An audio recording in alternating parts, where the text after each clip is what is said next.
به این کار میگن وضع یضع، یعنی قرار دادن. اما به این کار میگن طرح یطرح. دستور داد ارفعوا رأس ابیها الیها، ببرید واطرحوا رأس الحسین به حجرها، ببرید سر باباشو واطرحوا رأس الحسین. سر رو در مقابل نازدانه گذاشتن.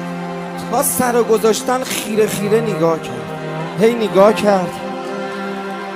من چند تا پیرن در مقابل دخترم گذاشتم، گفتم بابا کدوماش مال منه. اول نگاه کرد، تشخیص نداد، بعد بو کرد، گفت این مال توه. بازش میکنم ولی آروم باشید. سر رو گذاشتن، رقیه سر باباشو نشناخت. چون بعد از این مایه استفهامیه علامت سواله. رو کرد عمه ما حاضر رأس، این سر بریده کیه؟ میفهمید چی میگم؟ رقیه سر بابای خودشو نشناخت. چرا نشناخت؟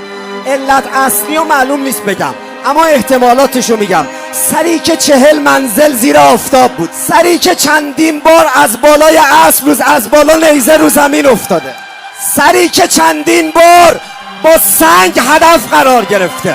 فقط یه حرامزاده شامی یه سنگ برداشت خورد تو دهن ابی عبدالله، سر از بالا نیزه رو زمین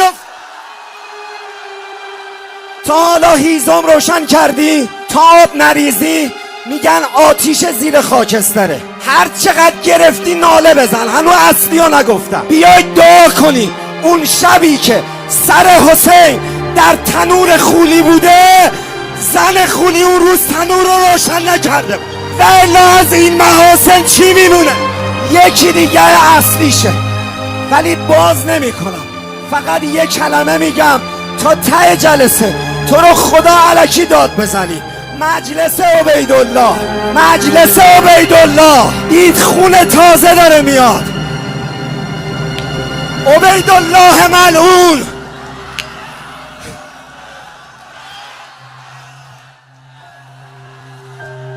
من یواش میگم شما داد بزنید صدا منو نشنوید. یک کلمه میگم باز نمی کنم.